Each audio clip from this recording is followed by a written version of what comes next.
Podcast. Podcast, and we'll launch left. Hi, I'm Maggie Smith, and this is an artist takeover episode of Launch Left. And I'm here with Laura Stevenson. Hi, Laura. Hi, it's nice to finally meet you. Nice to meet you too. I know. I feel like this past year and a half has been the time of meeting people and interacting in two dimensions. Yeah. And we'll do it in person sometime, and it will be like we've already met because we've done it in this creepy two-dimensional way. Yeah, we just don't know what each other's bottom halves look like, but right. I mean, it's nothing to look at. I assume that we both wear pants, and I'm just imagining a pair of pants underneath you, and there you are. Yeah, like a paper doll. Yeah, exactly. I love it. I love it. Well, I have to say two things first. I love the new record. Oh, it is my favorite, which I didn't think. I was like, no, it can't be my favorite more than the last one. So we'll see. But it is my favorite. Thank you. It's so damn good. And the other thing I have to say is my 7th grader wore a Sit Resist t-shirt for her school pictures this year. Last week. It's kind of like a yellow with a little logo right here that has your name on it. So in her 7th grade yearbook and in the little wallet shots that I still carry around, she will be wearing a Laura Stevenson t-shirt, which I feel like a majorly cool mom for having a kid who would wear that to school pictures. That's really cool. Yeah. I mean, if I was allowed to wear like band shirts, I probably in 7th grade, I feel like my mom was no longer like picking out my dress, but like, yep. Yeah, I never even thought to wear band shirts because I was like, I gotta wear like a fucking button up. But I know that's cool that she just feels like she can wear a band t-shirt in her pictures. We've totally let it go, which is great. I love it. And your music is playing. Well, we always have music playing in our house. So your music is playing in our house a lot and in my headphones a lot. So it's super exciting to get to hang out for just a little bit. And I'm crazy excited to pick your brain, mostly about process, because I write too, although not music. And listening to the songs and seeing the lyrics, I'm always wondering, like, okay, how does a song happen? How does a record happen? Because I know when I'm writing a book of poems, I don't know what I'm doing. I'm writing a poem at a time, usually over many years. I don't know what the themes are. I don't know what the imagery might be that connects them. And then somewhere along the way, I look at everything and I'm like, oh, that's what I've been building all this time without knowing that I was building it. And I'm just so curious. I'm wondering if you would talk a little bit about sort of how this record in particular came together and what your creative process is. Well, it's interesting that you say that about the way that you write poetry, because your last book, Goldenrod, I read it twice and I just think it's so beautiful in its totality. It's just like it, even though things will be like the themes are kind of like they jump a little bit, but they're like it's all part of a whole. It feels very much like everything was. It's gorgeous, really. It's I'm like so glad that awesome. That worked. No, it really works. You never know. Yeah, no, it really touched me, and it's all underlined, and I really, really loved it. I really loved it so much. So first time through, didn't start underlining. Second time through, that's when I go in with the pen, and I'm like, oh shit, this is good. I read with a pen. Also, I take that as a high compliment. Yeah, I just like when I'm like, damn, that was well said. I just like. But yeah, it's all really good. I mean, like usually that's how my records kind of come together too, where it's like songs are like, piecemeal, but then all of a sudden I look at all the songs and I'm like, oh, these are all coming from a one specific place. But this last one was a little bit different. I kind of wrote, I'd say like 80%. Yeah, if it's 8 out of 10, 80% of the songs I wrote very specifically in response to like a very specific traumatic event. So it was like all kind of the unwinding and the processing in the aftermath, kind of just like getting home from this craziness and then just like being like, whoa, I was fucking angry. That's scary. And then like kind of dealing with that. And that's what my song State is about. And that's how the record starts. And then it kind of like goes up and down, and there's beauty and there's sadness and there's anger and there's fear and there's all the feelings. But like, then when you like step back, you're like, oh shit. And then there's 2 other songs that are not like really about anything, but sounded good. So I put them on there. You need some pop songs so people don't get sad, you know? You're like, and So. here are the cheerful ones. Yeah. Here's some songs about fucking, I don't even know. But yeah, so like it just needed a slight pick me up, but otherwise like everything was like pretty heavy and pretty much all about the same thing. So yeah, that's a little bit different because usually my records are written over a longer period of time. And even though this was like the longest period of time between writing, recording, and releasing, just because of like, you know, I was writing it and I was like on tour, and then I got pregnant, and then COVID happened. And so like, obviously I didn't release the record for like 3 years, but so everything's like over and, you know, feels like very much on the other side of whatever I was writing about. But yeah, it's just like, it was kind of like a blast of writing, you know, it was just like boom, all out, which is rare for me.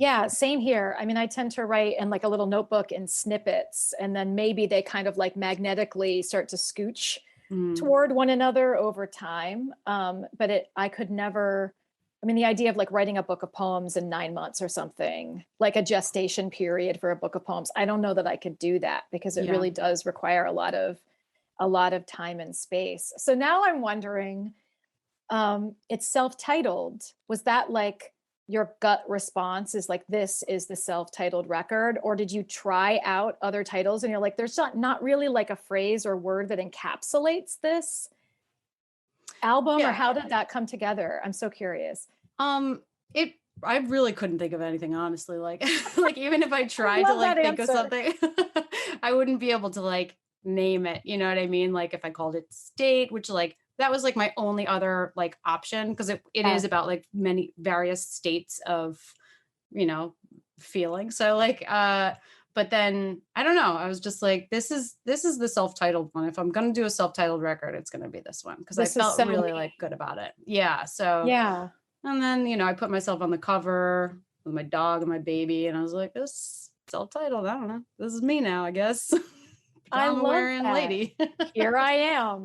Here I am. Well, and it works because it is so personal. And one of the other questions I wanted to ask is like how this past, you know, for a while we were saying year, now it's like year and a half. I feel like next year we're going to be like, how of the past 2 years? And then the next year it's going to be how of the past 3 years? COVID decade. Yeah. How has like these times, how has this affected, I mean, it sounds like it's affected the timeline. I know it's affected touring. It's affected, my ability to go and do book tour and give readings. All of us who are used to like being on the road for a certain number of nights a month or days a month are suddenly, Zooming around instead. But did it also affect the making of the thing? The sort of... Yeah, well, not really, just because I recorded it right before I had my baby, but then putting it together in all the pieces, like, so I guess like the only thing that it really affected was track listing and artwork. Which actually, like, I don't know if I would have put everything in the order that it is, if you know what I mean, if I hadn't been going through what I was going through. Like, I was a brand new mom March 22nd, 2020. So like my shit was fucked up for a while. I mean, that was like a week into the pandemic. Everything. I mean, that timing is wild. Yeah, it was really scary. And so like, I feel like that was just like its own whirlwind. And so I wasn't really able to, I still haven't really been able to grapple with it like on my own, like everything that like had occurred, because I also had like a lot of postpartum depression and anxiety. So like there was just like so much going on, but I didn't have time to like, yeah. Oh yeah, bingo. Really, for both? Twice. Ugh. Yeah, you really think lightning's not going to strike twice. Like, what are the odds I'm going to have 2 kids with colic? I'll tell you, fairly good. What are the odds I'm going to like suffer with postpartum twice? I would say, Oh my God. I well, can't imagine. I can't yeah. imagine. But I Yeah. mean, you learn from the first time what you need to address quickly the second time around. I will say Right. that.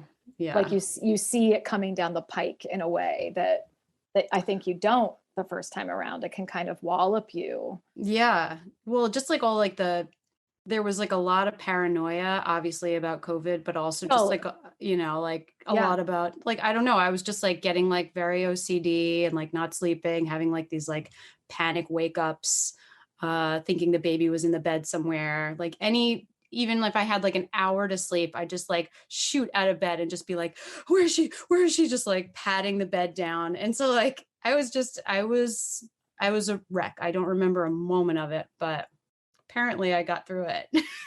Laura, as someone who also frantically woke patting the bed down in the Yeah. night with my daughter, I don't know why that feels, it like makes me a little teary to like have that confirmed, Yeah. because I actually haven't talked to anybody, even people who have gone through postpartum, who said that specific experience, and I had that specific Wow. experience. Yeah. And I So didn't write scary. about it, but it's a really scary experience to have that sort of loss of like time and space. And I'm Yeah. supposed to be on top of this, and I don't feel like I'm on Yeah. top of this. Or am I And, literally on top of the baby? or am I smothering my child? Yeah. Yes. So like, yeah, for sure. I mean, like I mean, but that is probably like what maybe instinctually like keeps a baby People from alive, doing it. Yeah, Exactly. exactly. So Exactly. yeah, it's just so crazy. But yeah, it's nice to hear that that's not a If it's unusual, it's the two of us, yeah. and we're Okay. in a unique club. Apparently, it's like it's mom writers. It's Yeah. okay. We're in our own club. So I was looking through. You were kind enough to send the lyrics, which I spent time geeking out of and geeking out over, and actually even like started scanning them. And I don't know if you realize that like state, like part of it is in tetrameter. I don't even know what that is. It's Four a something? it's a four stress line. And the Okay. dust from the cars and the cussing and halls and the trucks and the shards and the spelling stars. Oh. It's in tetrameter. I mean, Huh. and it's got internal rhyme. Like you've got shards, stars, you've got dust, trucks, cussing, like the assonance of the U's. And I'm looking at this and I'm looking at it on the page without listening to it. And I'm like, if that's not poetry, I don't really know what it is. So do you Really nice. think about that as you're writing? Like how, like, I mean, I'm sure you're thinking about word choice, and you're probably, you're singing it out loud to yourself or saying it out loud to yourself as you're Mhm. writing it down, and you're thinking about how this word sounds good with this other word, because like Mhm. poems, music is meant to live in the air and not Right. just on paper. So I have to say, like, I went sort of poetry geek over the lyrics of this record. That's really cool because I like I don't know, I feel like being a poet is like such an amazing thing, and I feel like I hide behind music, you know what I mean? Like I like put the words there, but then I'm like, but I'm gonna just like make the melody pretty so that like maybe, like it helps push the words up a little bit. You know what I No, mean? it's like But it's nice extra to know they stand on their superpower. own. Oh. It's extra, like I feel like I'm sort of like shorted because I only have, and there's a poem in Goldenrod that talks about this. Like I'm shorted because I only have words on a page, and I don't have Mm, all these other tools that I could use to like have sort of emotional impact the way that a song does. But without the music, the lyrics stand up on the page, period. oh wow. That's So really they're like their own thank you. things, but together it's like Voltron. Like they all come together. Thank Um, you. I do want to ask, I know, I mean, I've been thinking a lot about, if not activism, sort of like writing as being sort of my form of like advocacy, or how do I process big stuff Mm, in my own small way? Sometimes I'm like, God, I'm processing all of this stuff, and I'm like, I'm a poet, so what change can I really make in the world. And I'm like a mom in Ohio, just sort of trying to figure out all this stuff. And it can feel small, and you can feel sort of helpless in times like these to sort of make a difference, or have your voice matter, or be able to sort of make change. So I'm wondering, I know this is a big question, but sort of how do you see, whether it's your songwriting or being able to get out in front of people and have sort of a communal music experience, or even parenting, like what can we do? I guess is the question. Or what does one do? Well, I mean, when I come from punk, so like I come from a scene where everybody, we just like, we're super like-minded. We're going to support community activism and arts. And so like, I try to bring that ethos into like, for people that aren't exposed to that, that come to my music and from another avenue, which is happening more and more. I used to be like in this little insular scene. So like everybody was kind of down, but now it's cool that I can like talk to people that maybe haven't thought about, like certain things, and try to like introduce just ideas to people that maybe hadn't really thought about stuff. And so like, that's cool, because like now that I'm seeing my audience is kind of like spreading out, it's cool to kind of like introduce some of my like, punk DIY, ethos into just like, somebody that's like, just came because they heard me on Pandora or whatever. And it was like a Dave Matthews thing. And then all of a sudden they heard me and they were like, what? So I don't know. That's cool. And also like I can lend my music to comps, benefit comps, which is cool. And I feel like that's been something that I've been able to do, throughout this past year, through 2020, that I felt like I could be a part of something, and like I released a live record, and I gave all the proceeds to Planned Parenthood a couple years ago. And so that was like that, things like that, where like I don't have to like make something and spend a lot of money on this thing because I don't have any money. So like, but I can make something, and then I can put it out there, and people could, it could go towards something that I believe in. So that's like my tiny way of helping in any way that I can. I love that. I mean, we all do it in our tiny ways, and it feels tiny, except if we're all doing something tiny, that's a whole hell of a lot of tiny. That's true. And I think we have to think about it that way. Okay. So before I don't have time to ask this question, I want to know sort of what's inspiring or feeding you right now, because I always want to know what people are like listening to or reading or watching or not absorbing. Like I'm totally not taking in media right now for whatever reason. Like what's making you feel good, and helping sort of prime your brain for whatever the next stuff is going to be. Well, reading your book was really good for me. And okay, I didn't pay her to say that. I just feel like I need to goldenrod, pick it up. No, it's so fucking good. And I really like, honestly, haven't read anything other than parenting books. Maybe like, I have that Ilya Kaminsky, Deaf Republic. I got that, and that fucked me up because I read that like 1 or 2 months into the pandemic with a new baby. So I was just like, I don't want to read anymore, because this is beautiful, but this is like destroyed me. So then I just chilled out for a while, just watched TV. I watch a lot of TV if I can at night. Like that's my new thing, like mindless, completely. We're watching Twilight right now. So no shame. I just finished Black Summer on Netflix, which was like a zombie. Ooh. That's series. Next, I guess. So no, yeah, like it doesn't have to be highbrow. It just has to it has to do something for you. And maybe that's inspiring, or maybe that's just helping you kind of like turn off parts of your brain when you need to. Yeah, because like I really need to like sit and write. And maybe we were talking about me getting an Airbnb. I mean, things are starting to like clamp down a little bit again. So like, I don't feel comfortable going anywhere. And like, this has kind of made me completely uncomfortable going anywhere, like I just want to like get my baby through this. So like, but I might go to an Airbnb like in the next town over, so I can still like come home at 7 a.m. and breastfeed and then leave, you know? That's genius. But yeah, so like, so that I can just like sit and maybe write or maybe sleep. Maybe sleeping will happen, which might seem like a waste, but that will just be really good for my brain. But I'd really like to write. I'd really like to write, just fucking write something. The sleep leads to the writing. People who don't value sleep don't have small children. They do not know.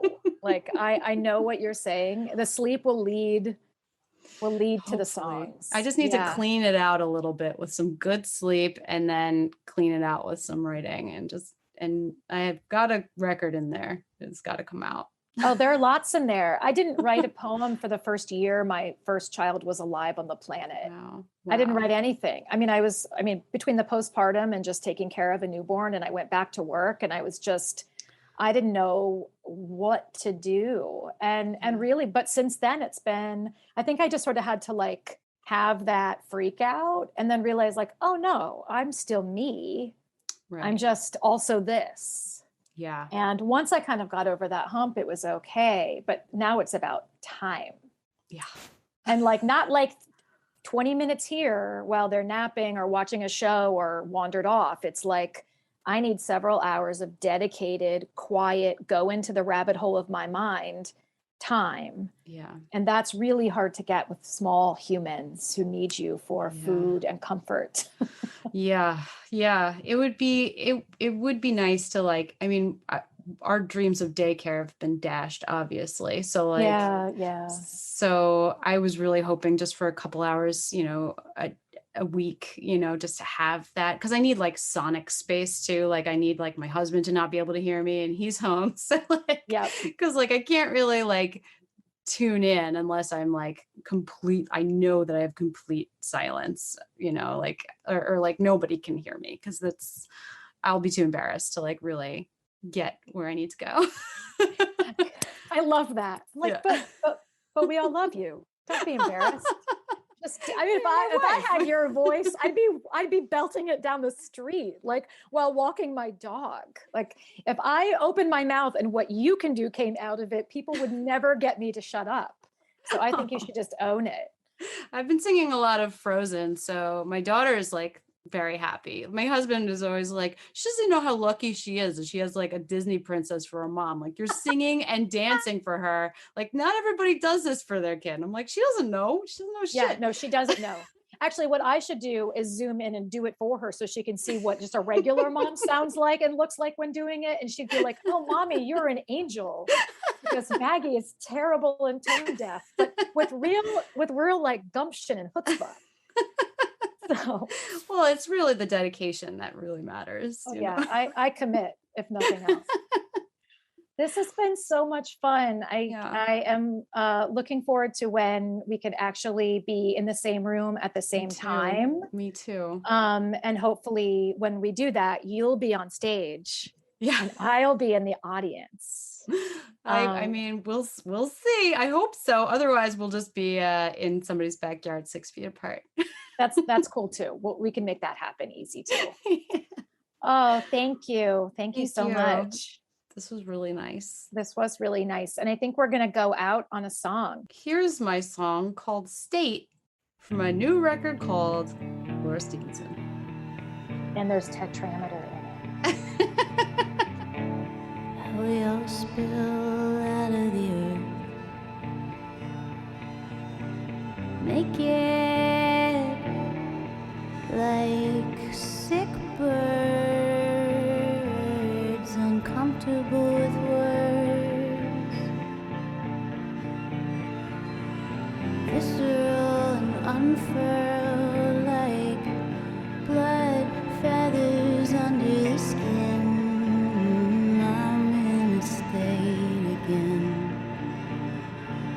But I stay polite,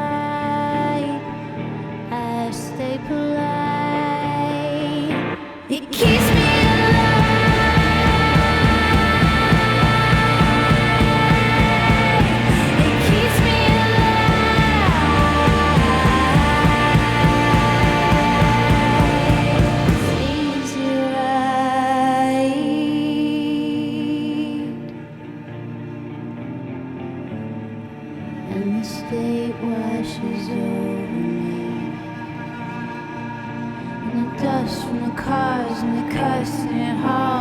trucks and the shards and spoiling stars. My memory fades.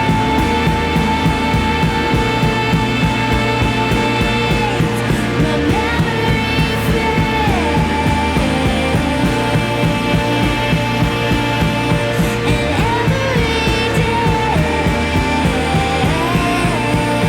every day it gets so high, so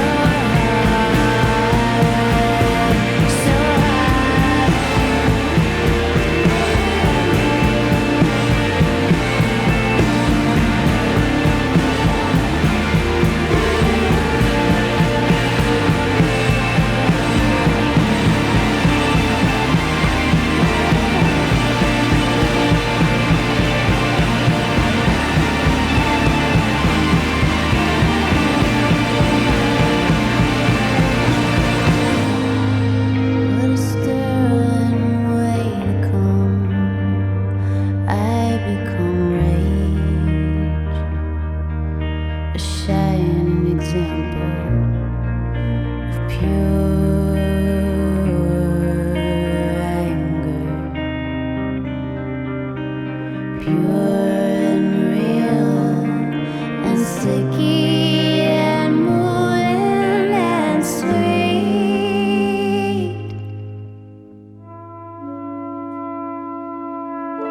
LaunchLeft aims to create an intentional space that highlights and empowers all artists for whom radical creativity is not a choice, but a necessity. LaunchLeft begins with music, but its ultimate aim is to launch left-of-center artists in all creative fields.